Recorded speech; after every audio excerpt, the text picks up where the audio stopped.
Hello, the name is Sir Girodis, and you probably already knew that though, of course, because we may have met before.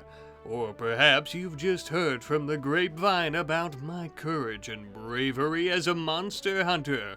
Or perhaps as the Jarl's loyal knight. So that also means you already know about the city that we've started working on here in this necromancy duskwood biome forest of undead and living nightmares that occasionally come to try to kill people, and how we are hunting them down as well as any other monsters. Oh, you are up to speed? Great. Well, today we will finally be finishing up our city for our monster hunting guild. Once and for all, a permanent foothold. The boot of man firmly sitting tightly on the neck of all beasts and bastards. To begin today, we have a great big harvest of cabbage from our field, which got me thinking we need a proper place to store all this. Thus far, we've just been throwing it into the cupboards and, of course, the cellar of our tower, but we're quickly running out of room to put all our food. So our first addition to our city today is going to be a proper storehouse, somewhere where we can have many cellars in the ground as well as a few dug pits with a little straw floor to store all of our food in the cool earth below. Not only does this give us more room to store things, but with it being much cooler, that also means that our cabbage as well as other vegetables and crops are not going to be rotting near as quickly either, which is quite crucial. Those of you with a keen eye probably noticed as well that it's actually built into the defensive walls around our tower within the center of the city.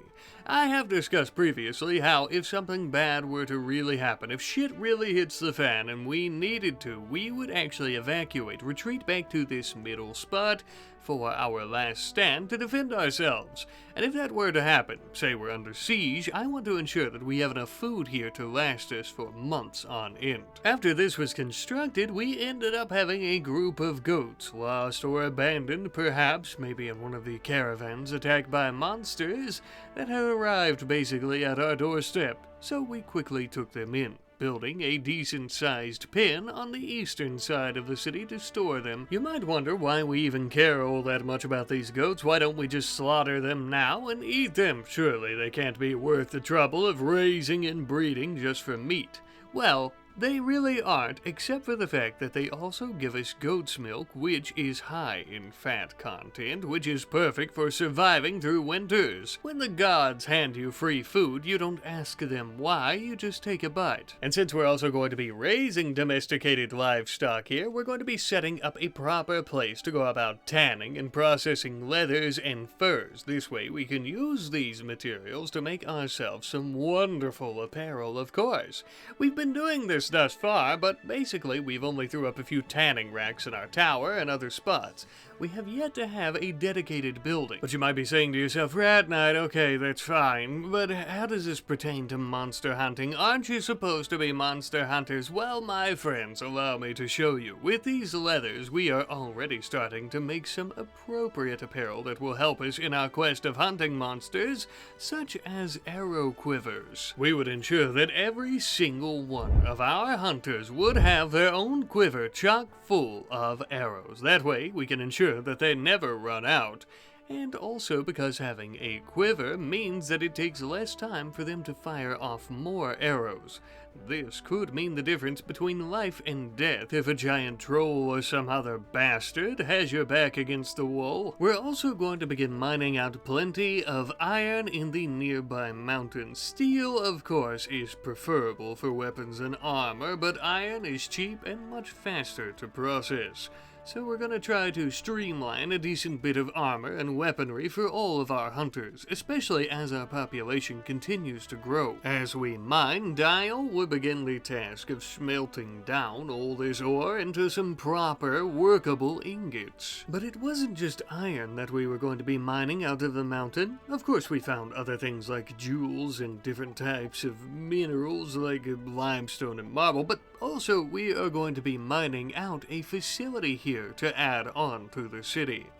this is actually going to be a containment facility for monsters that we might want to study, as well as our research laboratory. However, as we were mining, we realized that right in the middle of this mountain was an ancient structure with walls made of bone. Naturally, the only solution here was to gather up all our hunters from the city and infiltrate. That way we could clear it out of whatever lie within. But after we did so, it would seem the place was empty. From our torchlight, we could see a few scattered papers and ancient books, but that was about it, except for all the dark smeared blood all over the ground, which was dried up in an ancient crust itself. Within one of the rooms, we found some type of sacrificial altar. Inscribed upon the front of it was a passage about another dimension, and a necromancer, lich queen, a bunch of hogwash if you ask me. Within the other room were 3 corpses, 2 of which appeared to be some type of monstrous beings, and the third in the center of the room was a knight, dressed in a gold gilded plate armor. Oddly enough, he still had his skin, unlike the monsters who had rotted away, almost as if his soul were sucked from his body, leaving nothing but a dried flesh. This reminded Sir Garatus of those disturbing nightmares he's had about a lich queen recently, perhaps the same described in the altar. Well, it would also seem that this grand gilded knight had left behind a mighty ancient sword as well, still in great shape. That is quality metal there. We gave it to Dial to keep. Well, regardless of if this is connected to Sir Garatus's nightmares of this Lich Queen necromancer mommy, we are going to be destroying this filthy altar and this disgusting shrine, taking this place for ourselves. The world of men has no place for this sick necrotic worship. The steel from the altar will be melted down into arrowheads so that we may use it to kill the very things that it's used to worship. Seems fitting. Poetic even. Now then, time to clean the place up a little bit. We're going to be torching the corpses of those monsters. We could have done this back at our pyre, but I was afraid to walk them out on our shoulders in the death pall in case they sprung back to life. We've never encountered these before, so best we not have to at all. We would also use a lot of the bone to build a proper sarcophagus for the Gilded Knight. To me, it looked like this great big warrior had taken down those 2 monsters before bleeding out himself, and for that, I suppose he deserves a bit of honor and respect, doesn't he? And now finally, with all that out of the way, we have a proper research facility just waiting to be taken over, but we still need to complete our monster containment cells. I'm not sure what we're going to be storing in here. Maybe a lindworm or something. Something that we need to do some research on so that we can better grasp how to kill them in the future. Maybe some undead? Who knows, we'll see. Once the cells had finally been completed, we had a grand ceremony to attend. The marriage of Sir Garatus and Marie. Ah, these 2 lovebirds, look how happy they seem together. Their affectionate feelings shining like a bright lantern in all this gloomy darkness. Once the 2 of them had tied the knot, it was time for us all to celebrate with a nice big feast of stew and different types of vegetables like cabbage and potatoes. It's such a shame that the Jarl couldn't make it. We were all dying to have a drink with him. Perhaps at a later date though. I know he wouldn't leave us hanging. We would party through the night, winding down into the early hours of the morning, at which point an elven caravan had told us of one of their companions being lost just north of our city. Apparently a prospector and his wife. They believe the 2 of them may have been captured and or killed by monsters during their lost stupor. So I suppose we should consider this as something of a honeymoon mission, eh? Quite fitting given our profession. However, before we go, we do have plenty of iron ingots finally forged, and I think it's time for us to properly forge some of that armor that we were talking about out of it. First and foremost, we're actually going to be making everyone their very own iron round shield. Not exactly the perfect type of shield, nor anything too fancy, but quick and efficient to make. Next up, we began began actually smithing some proper armor, with this being some chainmail mittens for every single one of our hunters, as well as some iron plate boots, protecting all of our tiny little digits, our fingers, and our toesies. Again, we want these to become the standard for all of our hunters. Now, of course, everyone who joins us normally ends up coming with their own armor, or they just equip whatever that we have in storage. But we want some things to be a constant, ensuring that everyone has ample protection for their tiny little ligaments and things of that nature, of course. And also, with all of this in tow, it's time for us to head out. We would immediately begin trekking north to where the prospector and his wife were last seen by their elven companions. Though this travel is going to take some time, so we'll check back in a moment. In the meantime, back home, we are going to be working on the containment facility as well as our research laboratory. Not only where we'll be studying monsters, but also different technologies. This will actually kind of go hand in hand with our apothecary, as he is our doctor, but also kind of our researcher and our scientist, and the medieval professions all kind of blend together sometimes, you understand.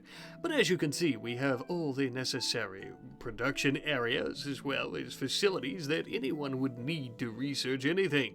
Especially things like lindworms and living corpses, I feel. With that, it would seem that the captain and the others have finally arrived at this little mining site. At the cave's entrance, we spotted a few torches quickly extinguished by the pouring rain, as well as a shovel, some mining equipment, maps, and even research papers. I would hazard a guess that that is exactly where our elves are. Alright everyone, prepare yourselves. It looks like we have a little bit of digging to do. God only knows what is underneath those rocks. So we've already arrived here at the front. It looks like their mine that they've created has collapsed on top of them. With any luck, they might actually still be in there. Who is my miner? Marie is actually the best miner that we have, so let's go ahead and gather around her to prepare ourselves here. We'll go ahead and get rid of this rock so that we may enter.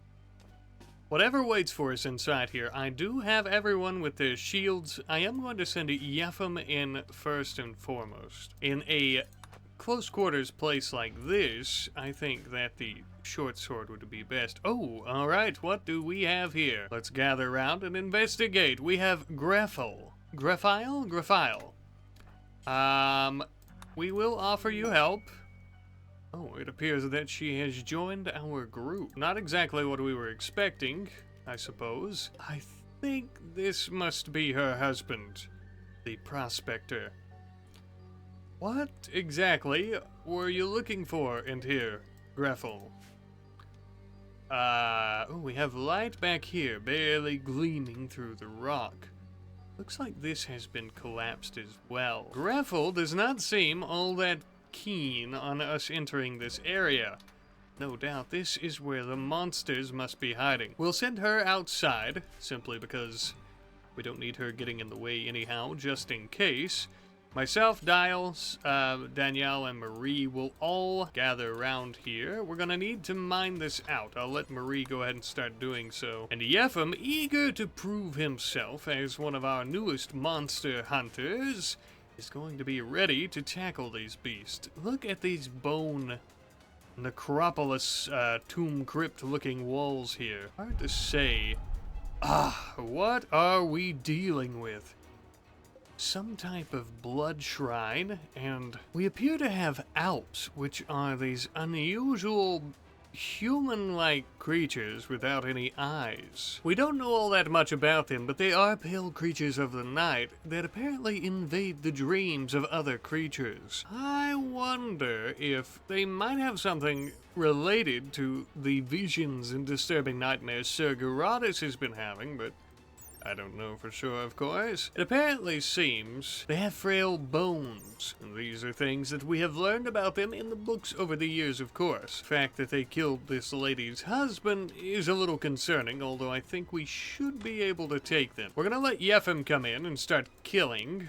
Let's go ahead, and everyone is going to gather up behind Yefim with their bows to try to finish them off, or to try to shoot them, of course. The Alps will attempt to put us to sleep. That's the issue. There we go. Come on, Yefim. Yes! We're gonna slaughter these freaks. Can we get over there? Yes. Alright. Matter of fact, let's get Dial in here. We are going to toss a firebomb on top of it. Okay, we need to be quite careful though, as we might end up hurting Sergulatus. There we go. Use the shield to our advantage. Oh, this one is still alive. Could be perfect for our containment. Okay, we need to get out of here because foolishly I lit this fire and now the entire place is getting burning hot. We've got the Alp. I'm going to drop it and I'm actually going to start tending to it. Let's go ahead and I want to deconstruct this. That way the place isn't burning. I do think we should also give Graphile's husband a proper burial as well. It would be quite rude of us not to do that. You can actually let her go about doing that if she so chooses. So we'll go ahead and dig him a quick grave by the pond. Truthfully, in this day and age and in these times, it's better than what most people get. We'll go ahead and allow her to bury her poor husband. She might be a bit concerned with as to why we're tending to the Alp instead of finishing it off, but as monster hunters, our new friendo, we need to do a bit of research. I'm sure you could understand, even though it did slaughter your husband before your very eyes.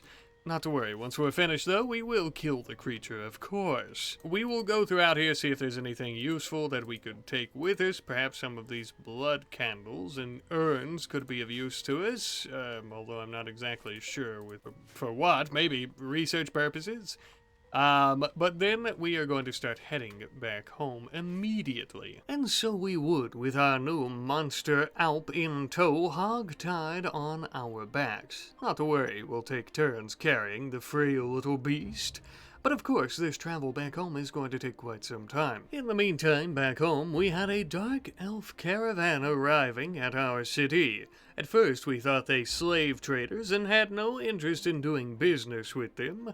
But it turns out these are no slaves at all. These are dark elf prisoners. We decided to do business with him. You see, in dark elf culture, even the simplest of crimes could have you locked up and sold off as a prisoner, so some of these folks might be thieves. Or perhaps all three of them are despicable monsters worse than the creatures we've been slaying. Either way, regardless of what they've done in the past, this is a chance for them to redeem themselves, to protect the world of men, the realm of the living, against monsters and undead alike. And if they are irredeemable, at least they'll die in battle and won't be disturbing this world anymore. Alright then, you lot, get your asses out there and get some equipment on. Ah, now that is a little bit better. You're still missing a lot of crucial pieces of armor and whatnot. I guess we'll go ahead and work on those for you.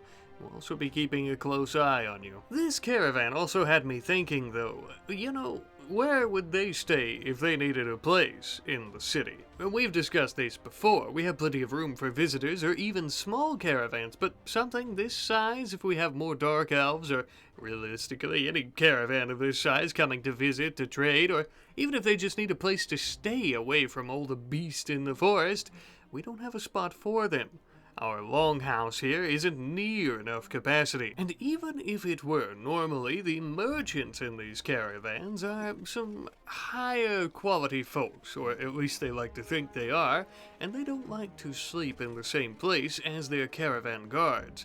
So we are actually going to be building something of an inn specifically for caravan merchants. We're going to have 3 decent-sized rooms that are also going to be decently furnished for these merchants. I don't expect that we'll have more than 3 caravans in the city at one time. That would be basically a small army.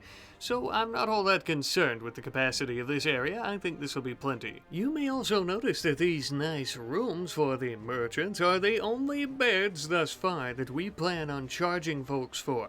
The way I see it, if we are going to go to the trouble of giving them their own nice rooms to accommodate their egos, then they can go about paying us a small fee at the very least. And since they are most definitely going to have more guards, we're also going to build yet another long house, a bit of a smaller one, just to the east of the one that we already built, and a little bit to the southeast of this little hotel, or inn, I guess you could call it, for the merchants. Somewhere nearby, that way they don't have to travel all that far. And I suppose for now they could just hitch their muffalo and ancient deer in their caravans, along with our goats. It's better than nowhere at all. Finally though, later into the night, our caravan would finally return home.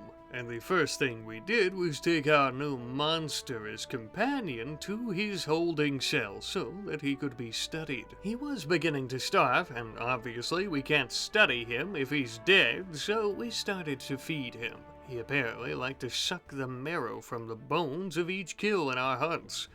Very unusual, but okay. You know, if he wasn't this pale, goblin-like creature that didn't have any eyes and also didn't like to kill people, he's kinda cute. Might make for a nice pet even, although I suppose that's really going to be up to Sajaki to determine, eh? Let the research commence. But the monster wasn't our only guest that had come along with us. Griffiel, or Griffile, however you pronounce it, the widowed elf woman, has decided to stay with us here. Apparently she has no life to go back to, as her husband was her entire life. Very depressing. Well, lucky for you as well as us, ma'am, even though you're not much of a fighter, your profession as an amateur archaeologist means that you are quite intelligent, and we are always looking for more researchers to help us out with our studies. For now, you can start helping us figure out how to create our very own carts that pulled by animals, of course, an easy mode of transportation, all the while Sajaki is researching the Alp creature. Now we're going to begin working on filling in the rest of the city. As you can see, we're putting in more pathing for ease of access and mobility throughout the entire place, but we're also adding in a few small little areas where we're going to be planting crops like hay grass to feed our new goats. And since our population of hunters are increasing once more, we're also just throwing in a few residential buildings, cottages for them to live in, of course. Nothing too special here, nothing we haven't already seen 100 times, so I won't waste too much time on it. That being said, though, I do want to mention that these cottages are pretty bare bones for the most part, and I would like to change that. You know, we have so much food, and really I want to share our bountiful resources with every single member of our Monster Hunter Guild. And so you'll notice throughout the cottages now we have some nice cheese pantries and things like that for everyone. But this isn't something that we're reserving only for the members of the Guild of the Unyielding Light. No, of course not. This is also going to be something that we share with all of our visitors and guests. It would seem we also finally finished that research into carts, finally able to build some of our own. Looks like we have some shamblers to deal with first, though. A giant horde of the undead coming right for our walls. They are immediately beating the absolute shit out of our walls. It's literally going to be a miracle if we don't end up losing these walls. Oh my god. Okay. And we accidentally destroyed our own cannon. Bit of an oopsie, bit of an oversight. Oh my god. We did kill some of them, I guess, so it's not too bad. Oh shit, that scared me though. We're gonna try to hit them with some fire pots if we can. Start burning them. We have to be careful with how close we do this though. We have visitors coming. I'm going to send them away. Simply because, well, we have an army of corpses at our doorstep that need to be dealt with first. Start repairing the walls to hopefully try to keep them out if we can. Oh my god. Absolute chaos and terror. Oh man. Oh shit, we're about to lose this wall. Please, Vef him if you can, or Yef him, please. Absolutely try to help us out here. I'm gonna throw a torch to try to stun some of them, and it didn't work. Throw one here. Let's try to hit them with the cannon if we can. We are stunning some of them by doing that. Oh my word. Oh shit, even though we're repairing this, it is continuing to go down. If we don't kill them soon, they're going to break through and we're going to have to face them hands on. Oh shit, even more of them. We're about to lose our walls. Let's pull back. We have to retreat, we have to pull back. We're losing our walls. This cannon is doing fine. Let's all retreat up here, start repairing these walls immediately to keep them from breaking through up there. They have gotten through this wall though, and they're coming inside. Oh no, Marie! Marie has went berserk. Even worse, of all the times for that to happen. She's lost her mind. The panic and the pressure of having a giant undead horde trying to kill us all was a little bit too much. Let's try to rescue her. It was a little bit too much for her noggin. Understandable, but still. We're going to fire into this crowd of corpses, and we are going to do our damnedest to try to kill them. Swap over to fire pots. I want to start burning them. I don't want to start blowing them up. That managed to kill quite a few of them. We are losing another wall, though. Not great. Not great. Oh, man. Alright, start chucking some fire pots back out there at them. Oh, no, I didn't even realize Dial is... Oh, my God, he was within the gates. Oh, no. And he's fallen to them. Oh, no. Oh, no, no, no, he's about to open the gates, too. We need to come to his aid here. If we can. I didn't even notice him. Okay. Grab Dial. Rescue him very quickly. They haven't noticed us. The gates will shut. Oh, thank God. Okay. First, how bad are his injuries? He's going to die. We need to just... Let's go ahead. I'm going to let Minitant into him and... Oh, shit. Oh, no, no, no, no, no, no, no. Oh, God. They've broken through here as well. Very, very bad. Not good. Let's get everyone in here. It looks like it's now or never. Now or never, my friends. Okay, since they're quite slow, we could all get the hell out of there, I suppose. Oh my God. They have broken through our walls, though. They still have some time before they get through the rest of this, which will give us enough time to maybe build some more defenses to try to kill them. Let's tend to our wounded, though, to ensure that we don't all die, and we'll think of a game plan here. Alright, so... I don't think we have much of a game plan, except for just, they're about to break through the gates, and we need to prepare ourselves for that to happen. We don't have enough time to prep defenses like I thought, so let's get everyone ready. We have a line of melee defense here, and we also have everyone who has a ranged weapon ready too. Here they come. They've broken the gates of our tower and are now coming. I'm going to try to step back as much as I can here. We have no other choice now but to engage with them. Oh, okay. All right. We're doing fairly well so far. The others are burning out here. Big part of the issue here is that we're not going to be able to go outside without getting lit on fire ourselves. Let me see if I can get this to open up, and we'll just kind of let them in so that we can start killing them. What is... Oh, the fire pots. Let the fire pots explode. We need to be careful about Dial's sword there. We could probably all beat most of these to death now. They've mostly burned themselves alive, it seems. Except for quite a few of them. Let's get some of our melee people attacking them. Here we go. Oh my God. The living versus the dead. It might even be worth just going straight melee on every single one of them here. If we can start lighting some of these on fire in the back. Yes, perfect. Shoving spears straight through their rotted, decrepit hearts. Ah, there we go. Have we killed them all? No, there's still some of them here. The final one, I believe. There we go. I think... If I'm not mistaken. Yes, I think that that's all of them. We have a great big fire to put out. It does appear that we have saved the folks that are in here and kept them from dying, as well as defeated basically an army of corpses. Now, not all of them are completely dead, though. This might be interesting. We might be able to capture this one going by the name of Holmes.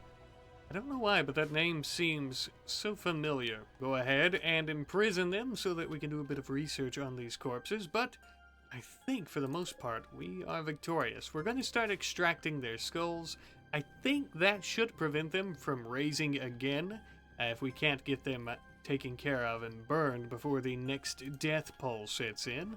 We have a lot of repairs to make here to our towers as well. Well, wouldn't you know it, just our luck, the next death pole would immediately set in, and many of the corpses we literally just killed and were getting to rip the skulls off of were coming back to life and had to be killed again before we could extract their craniums to prevent them from getting back up, thank God. Ah, yes, the old tried and true technique and art form of decapitation. Now, you guys have been asking me since about the first or second episode in this series if decapitating corpses really does keep them from being raised after a death pole sets in.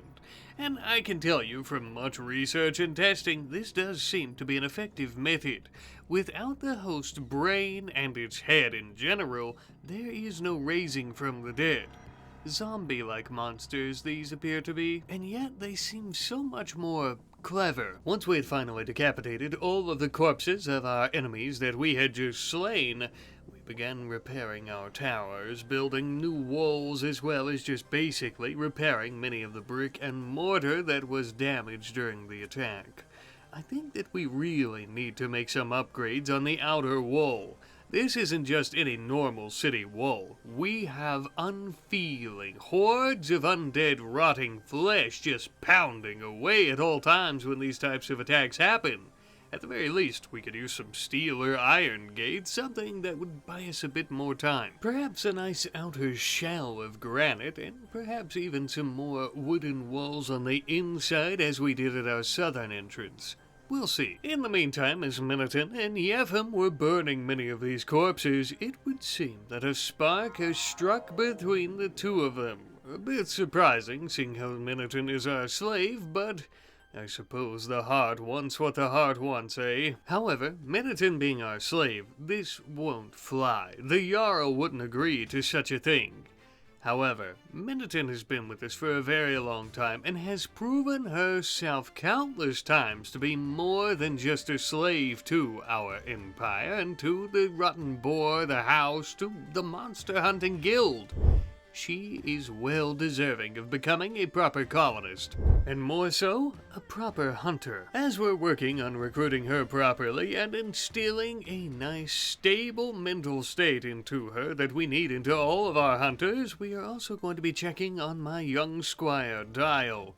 I'm sorry about you being very injured in battle, old boy.